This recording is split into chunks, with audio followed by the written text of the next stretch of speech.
राधे राधे। कैसे हो आप सभी? आशा करती हूँ आप सभी अच्छे होंगे। तो आज मैं आपके साथ शेयर करूँगी कि बिना चौकी लगाए, बिना जोत देखे, बिना का गुजारे बोए और बिना कलश स्थापना किए माता रानी की बिल्कुल सादा सिंपल तरीके से अपने घर में पूजा कैसे करें। क्योंकि मेरे ससुराल में भी ना तो माता की चौकी लगाई जाती है, ना जोत देखी जाती है, ना ही ज्वारे बोए जाते हैं, ना ही कलश की स्थापना होती है।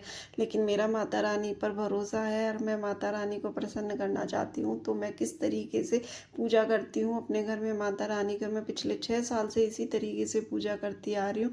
और सच बता रही हूँ, सिर्फ इतनी सी ही पूजा करने से माता रानी मुझसे प्रसन्न हो जाती है और मेरी मनोकामना को पूरी करती है। तो सबसे पहले मैं यहाँ पर लूँगी चावलों का एक आसन। और चावल ना बिल्कुल साबुत चावल हमें यहाँ पर लेने हैं, टूटे चावल नहीं होने चाहिए। भगवान की किसी भी पूजा में हमेशा हमें साबुत चावलों का ही प्रयोग करना चाहिए। और अब मैं यहाँ पर बनाऊंगी एक लंबी बत्ती। माता रानी की पूजा में हमेशा लंबी बत्ती का ही हमें प्रयोग करना चाहिए, लंबी बत्ती बनानी चाहिए। क्योंकि माता रानी हमारी कुल की वृद्धि करने वाली, हमारे वंश की वृद्धि करने वाली होती है, हमारी लक्ष्मी की वृद्धि करने वाली होती है। तो इसीलिए हमें माता रानी की, और या फिर माता रानी के किसी भी मंदिर में हम जाते हैं तो वहाँ पर हमेशा हमें लंबी बत्ती ही बनानी चाहिए। और एक दीपक मैंने यहाँ पर लिया है और उसमें डाला है मैंने सरसों का तेल। आप चाहे तो घी का तेल ले सकते हैं, घी ले सकते हैं सॉरी। आप चाहे तो तिल का तेल ले सकते हैं, मैंने सरसों का तेल लिया है। जैसी जिस कामना से आप दीपक यहाँ पर जला रहे हैं माता रानी का, आप उस हिसाब से ले सकते हैं। घी का दीपक अगर आप लेते हैं तो आपसे आपके शत्रु समाप्त होते हैं। अगर आप सरसों का तेल लेते हैं तो उससे आपके घर में लक्ष्मी का आगमन होता है। और अगर तिल का तेल लेते हैं तो आपके शनि ग्रह मंगल ग्रह शांत होते हैं। तो उस तेल में मैंने लिया है यहाँ पर सरसों का तेल और इसमें डाले हैं मैंने 2 लौंग, क्योंकि लौंग माता रानी को और हनुमान जी को बहुत प्रिय है।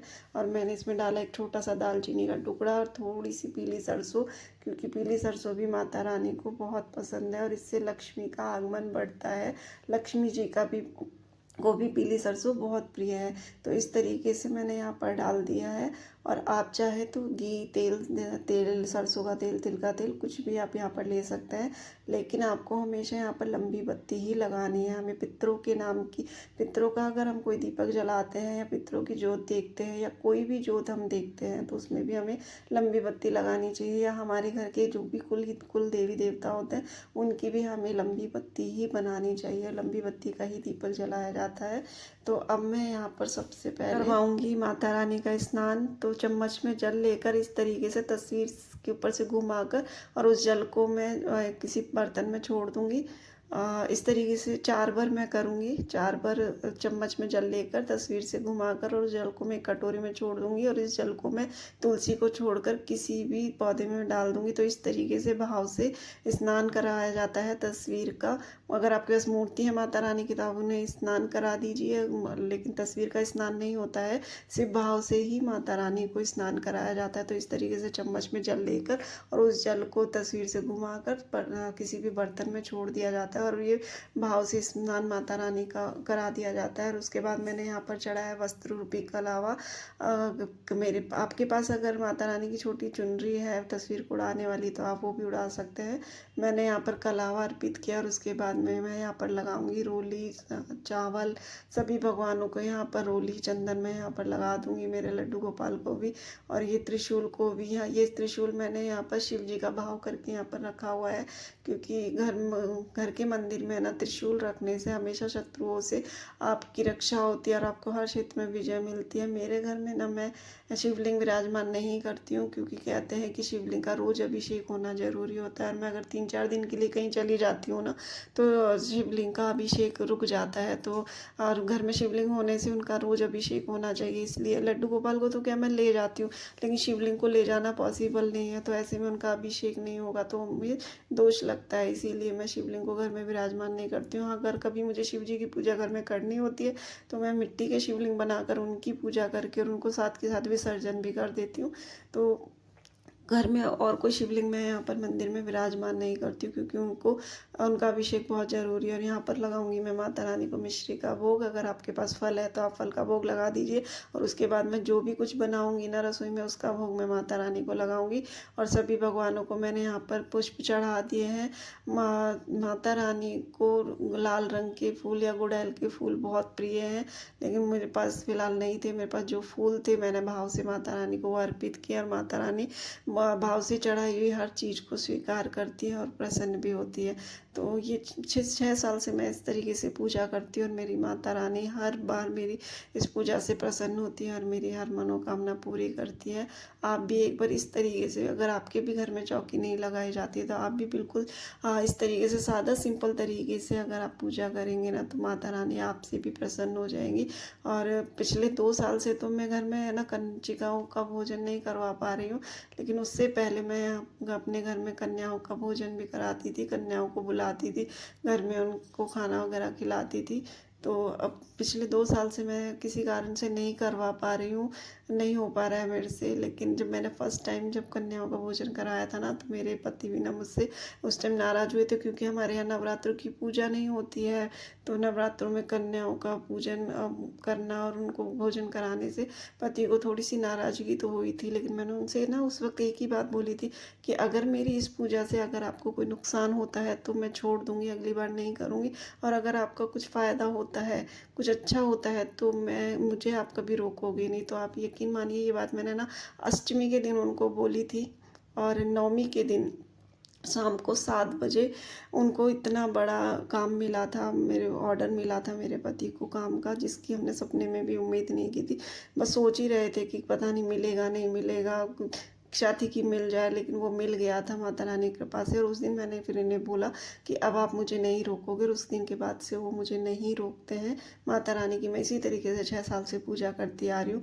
और अब मैं यहाँ पर पढ़ती हूँ दुर्गा चालीसा और हनुमान चालीसा। अगर आपके पास समय है तो आप दोनों पढ़ लीजिए। अगर मेरे पास मुझे सुबह का काम ना थोड़ा ज़्यादा होता है, तो मैं सिर्फ सुबह के टाइम ना दुर्गा चालीसा ही पढ़ूँगी। हनुमान चालीसा भी नवरात्रों में पढ़ी जाती है। नवरात्रों में विशेष पूजा हनुमान जी की और माता रानी की ही की जाती है। माता रानी जो है ये हमारी पार्वती जी हैं, इन्हीं के 9 रूपों की नवरात्रों में पूजा की जाती है। और पार्वती माता ही अलग अलग स्वरूप में 9 दिन धरती पर विराजमान, धरती पर भ्रमण करती हैं, अपने भक्तों का कल्याण करती हैं। तो इन 9 दिनों में माता रानी को प्रसन्न करने की हमें पूरी कोशिश करनी चाहिए, हमसे जो बन पड़ता है वो करना चाहिए। और इन नवरात्रों में है ना, मैं माता रानी को श्रृंगार भी अर्पित करती हूँ, और श्रृंगार में मैं क्या क्या चढ़ाती हूँ, पान के पत्ते के ऊपर मैं किस चीज़ का भोग मैं माता रानी को लगाती हूँ, वो मैं आपको नेक्स्ट वीडियो में बताऊँगी। तो इस तरीके से बिल्कुल सादा सिंपल तरीके से मैं माता रानी को की पूजा करती हूँ, और यकीन मानिए मेरी माता रानी उससे बहुत प्रसन्न होती है। और अगर आपको जानना है कि पान के पत्ते पर माता रानी को कौन कौन सी चीज़ों का भोग लगाया जाता है, तो आपको मैं ये नेक्स्ट वीडियो में आपके साथ शेयर करूँगी। मेरे मायके में तो क्या है ना, नवरात्रों की पूजा पूरे विधि विधान से की जाती है, चौकी वगैरह लगाकर। और नवरात्रों में है ना रामायण का पाठ भी किया जाता है। मेरी जो ताई जी है ना, वो नवरात्रों की पूजा करती हैं, तो वो पूरे 9 दिनों में रामायण के पाठ करती हैं। तो नवरात्र है ना सिर्फ माता रानी के ही नहीं होते, कहीं कहीं ना हनुमान जी के नाम की भी चौकी में नवरात्रों में लगाई जाती है, और हनुमान जी की भी नवरात्रों में विशेष पूजा की जाती है। और हनुमान जी को है ना नवरात्रों में 7वें नवरात्रे को मैं क्या चढ़ा कर आती हूँ, वो भी मैं आपको अगली वीडियो में आपके साथ शेयर करूँगी। तो वैसे छोटे छोटे काम जो मैं है नवरात्रों पे पिछले 6 साल से करती आ रही हूँ, और मेरी माता रानी ना हमेशा हर बार सुनती हैं उन छोटे छोटे उपायों से। बिना चौकी लगाए, बिना जोत देखे, बिना कलश स्थापना किए, बिना जवारे बोए भी आप माता रानी को प्रसन्न कर सकते हैं। ऐसा कोई ज़रूरी नहीं होता है कि आप चौकी लगाओ, क्योंकि मेरे ससुराल में तो चौकी लगाई ही नहीं जाती है माता रानी की, ना कोई जोत देखी जाती है। लेकिन ऐसे में ये ऐसा तो नहीं है ना कि मुझे माता रानी की पूजा नहीं करनी है। तो मैं माता रानी की फिर भी मैं उस नवरात्रों में पूजा करती हूँ। तो मैं इस तरीके से नियम फॉलो करती हूँ ना, कि ससुराल के नियम भी रह जाते हैं, कि चौकी लगाने के, जोत ना देखने के, वो नियम भी फॉलो हो जाते हैं, और माता रानी प्रसन्न भी हो जाती है। और बिल्कुल सादा सिंपल तरीके से ही ये पूजा मैं करती हूँ। तो अब मैं यहाँ पर कर रही हूँ आरती। सबसे पहले मैं यहाँ पर गणेश जी की आरती करूँ, उसके बाद मैं माता रानी की आरती करूँगी और फिर शिव जी की, और उसके बाद जगदीश जी की आरती करूँगी। फिर उसके बाद मैं माला से मंत्र जाप करूँगी और उसके बाद फिर मैं जाऊँगी रसोई में भोग बनाने के लिए। और बाकी पूजा जो होती है करती हूँ वो मैं मंदिर, माता के मंदिर में जाकर करती हूँ। घर में सिर्फ मैं इतना ही करती हूँ और इतने में ही माता रानी ना मुझसे खुश हो जाती है और मेरी हर मनोकामना पूरी करती है। जो मैं मांगती हूँ ना वो मुझे देती है। और अब मैं सभी भगवानों को ये आरती दिखा दूँगी और आरती दिखाने के बाद में आरती को हमें ठंडा किया जाता है। तो मैं आरती को ठंडा कैसे करती हूँ, हाथ में थोड़ा सा जल लेकर और उसके ऊपर दीपक के ऊपर ना, जिससे आरती हमने की है उस दीपक के ऊपर से 3 बार या 5 बार घुमाकर उस जल को ज़मीन पर छोड़ दिया जाता है और इस तरीके से आरती को ठंडा किया जाता है। तो आरती करने के बाद में आरती की को ठंडा करना बहुत ज़रूरी होता है, ये भी हमें ज़रूर करना चाहिए। और अब मैं करूँगी माला का जाप। और हमें ना माला हमेशा अलग अलग, जैसे शिव जी के किसी मंत्र का अगर आप जाप करते हैं तो आपको रुद्राक्ष की माला से, अगर आप लक्ष्मी जी के या माता रानी के किसी भी मंत्रों का जाप कर रहे हैं तो आप कमलगट्टे की माला से, और या फिर आप ठाकुर जी के किसी भी मंत्र का जाप कर रहे हैं तो आप तुलसी माला से जाप कर। तो इस तरीके से है ना अलग अलग मंत्रों से जाप किया जाता है। और लक्ष्मी जी का जाप ना मूंगे की माला से भी किया जाता है। और मार्केट में ना आपको ईजीली मूंगे की माला मिल जाएगी जाप करने के लिए। तो लक्ष्मी जी को कमलगट्टे और मूंगे की माला से ही जाप करना चाहिए। तो हर भगवान के हर मंत्रों की अलग अलग माला होती है, तो हमें उस हिसाब से माला का चयन करना चाहिए। इस तरीके से बिल्कुल सादा सिंपल तरीके से मैं माता रानी की नवरात्रि में पूजा करती हूँ। और माता रानी को मैं क्या चढ़ाती हूँ श्रृंगार में और भोग के पान के पत्ते पर किस चीज़ का भोग लगाती हूँ वो मैं आपको नेक्स्ट वीडियो में बताऊँगी। तो मिलते हैं नेक्स्ट वीडियो में। और आपको मेरी ये छोटी सी जानकारी कैसी लगी प्लीज़ कमेंट करके बताइए। चैनल को सब्सक्राइब कीजिए, लाइक कीजिए, कमेंट कीजिए। तो मिलते हैं नेक्स्ट वीडियो में, तब तक के लिए राधे राधे, बाय बाय, जय माता दी सभी को।